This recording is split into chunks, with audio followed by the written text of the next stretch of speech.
Hey, deep divers, welcome back. I am pumped for this one. We're diving deep into the MAGA world today. Yeah. And let me tell you, things are getting seriously strange. Steve Bannon is back from prison, but you know what? Guess who's become the new MAGA darling while he was away? None other than Elon Musk. Wow. Talk about an awkward situation. Yeah. Bannon. Oh, yeah. Did I mention a comedian hijacked Bannon's comeback press conference? Seriously. It's wild. Don't forget to like, subscribe, and hit that notification bell. You won't want to miss this. It really is amazing how the MAGA landscape shifts so quickly. I mean, it's a movement based on disrupting things, right? And now it's like their own key players are getting disrupted. Yeah, exactly. Yeah. Okay, so let's unpack this a bit. Our main source today is this recent article from the Daily Beast. It's all about Bannon's first press conference since leaving prison. Yeah. Now, remember, this is the guy who was basically Trump's right-hand man. Yeah. Like the mastermind behind early Trumpism. Right, right. In his podcast, Bannon's War Room. Yeah. That used to be huge.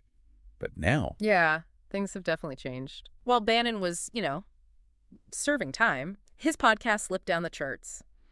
And this new power player emerged, Elon Musk. Oh, yeah, Elon. And the irony here is that Bannon used to be one of Musk's biggest critics. Really? Oh, yeah, calling him all sorts of names like war profiteer, globalist, you name it. Wow. But now, Bannon's singing a completely different tune. He is. At his press conference, he basically gushed about Musk, praising him for supporting, like, grassroots organizations and stuff. Interesting. Yeah. Seems like Bannon's trying to, align himself with Musk and his new influence in the MAGA world. But, okay, here's where things get really crazy. This comedian named Rob Pottilow, he calls himself Robbie Road Steamer, crashed the press conference and completely stole the show. No way. Yeah. What happened? This Robbie Road Steamer incident, it is like the perfect example of how unpredictable things can get in this world. So Pottilow, he poses as this pro-Trump YouTuber and somehow manages to slip right into the press conference. Then, in the middle of Bannon's speech, he just shouts out this question. He's like, Steve, I'm wondering when's the next insurrection, and can we storm the Burger King after this? We cannot. I'm telling you. Oh, my gosh. I mean, you can't make this stuff up. The clip of Robbie Road Steamer. Yeah.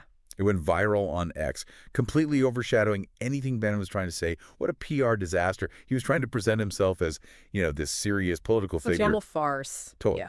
It really shows how easily a message can be, completely derailed. Absolutely. Okay, so Bannon might be back, but it's pretty clear he's facing an uphill battle here. He's got this new, power dynamic with Elon Musk to navigate a media landscape he doesn't control anymore. And then, of course, there's the wild card. There's Donald Trump. Oh, yeah. We can't forget about Trump. Right. And speaking of Trump, yeah, it seems like Bannon's relationship with the former president might have cooled down a bit. Interesting. You think so? I think so. Okay. Okay. We'll see. Yeah. So while Bannon was in prison, he was pushing this whole political prisoner narrative, trying to paint himself as a martyr for the cause. Right. But it doesn't seem like it really resonated with Trump. Interesting. For example, Bannon wasn't invited to speak at Trump's upcoming rally in Allentown, Pennsylvania, and he's also not on the schedule to appear with Trump in the final week of the campaign. Wow. This is a huge contrast to Elon Musk, who actually spoke at a Trump rally at Madison Square Garden. Right before Trump. Right before Trump took the stage. So it really seems like Bannon might be, on the outs with the Trump campaign. It does. While he's trying to figure out where he fits in, the MAGA movement keeps evolving. Yeah. And he might be getting left behind. Yeah, it's interesting to see how Bannon is adapting to all this. He's now positioning himself as a champion of minority men, even going so far as to attack Kamala Harris's politics of joy. Hold on. What does that even mean? Well, Bannon is claiming that minority men, especially Black and Hispanic men, are disenfranchised, and they see through what he calls the scam of the current administration. He says they understand the economic hardships they're facing and aren't fooled by what he sees as, superficial attempts at representation. So is he saying that Kamala Harris is failing to connect with these voters? Exactly. So it sounds like he's trying to tap into like a new demographic within the MAGA movement. It does. But is this genuine outreach? Yeah. Or is it just a calculated move to stay relevant? That's the million-dollar question. Right. Some people might see it as, a cynical attempt to exploit existing frustrations for political gain. Yeah. Others might argue that he's speaking to, a real sense of disillusionment among these groups. I guess so. It definitely raises some important questions about the future direction of the MAGA movement. Yeah. Is it broadening its base, or is this just like a rebranding of the same old ideas? Right, right. And just when you thought things couldn't get any weirder, Bannon drops this, like, really cryptic prediction. Yeah. At the end of his press conference, he says the politics of race and the politics of gender are over, and they're going to be replaced by a politics of money. What? Yeah.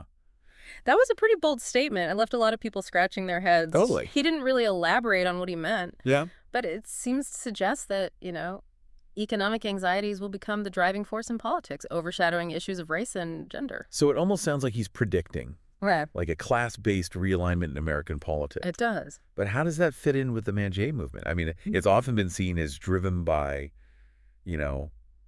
cultural anxieties rather than purely economic ones. So that's what makes this prediction so fascinating. Right. Is Bannon hinting at, a fundamental shift in the MAGA movement's ideology? Or is he just trying to frame economic concerns in a way that resonates with his base? It's like he's throwing a bunch of ideas at the wall and seeing what sticks. Right. Classic Bannon. Classic Bannon. Always the provocateur. Mm-hmm. Yeah, it really feels like we're at some kind of turning point, Yeah. Bannon's trying to get back in the game. Right. Musk is shaking things up. And then you've got this whole politics of money idea floating around. The MAGA movement is definitely in a state of flux. For sure. What do you think all this means for Bannon specifically? Like, do you think he's going to be able to adapt to this new landscape?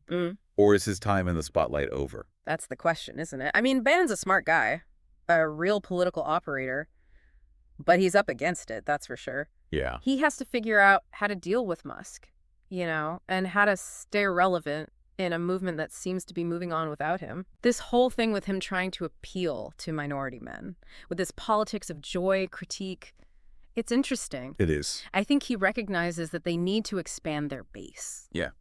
Beyond their traditional demographics. Yeah, but is that enough? Can he really make himself the champion of the working class? Yeah. When, yeah. his whole career has been about aligning himself with these powerful elites, Trump and now Musk. It seems like a bit of a stretch. Yeah, it does. And then there's this politics of money thing, too. Is this Yeah. just like a talking point? Or does Bannon actually believe that economic populism is the future of MAGA? And if he does, how does that work with, their focus on cultural issues like immigration and identity politics? These are the questions that have me hooked. Like, we're watching a political drama unfold. There's no way to know how it's going to end. Nope. But one thing's for sure. It's Bannon comeback attempt. It's just one piece of a much bigger puzzle. The MAGA movement is at a crossroads. And whatever direction they choose is going to have a huge impact on American politics for years to come. Absolutely. And that's why we love these deep dives, right? So we Get to explore these really complex issues, analyze all the players, and try to make sense of it all. That's it. So, deep divers, as always, we want to hear from you. What are your predictions for the future of the MAGA movement? Do you think Bannon can claw his way back to the top, or is it over for him? Let us know in the comments below. And don't forget to like, subscribe, and hit that notification bell so you don't miss our next deep dive. We'll be back soon with more fascinating topics, insightful analysis, and thought-provoking discussions. Until then, keep exploring, keep questioning, and keep diving deep.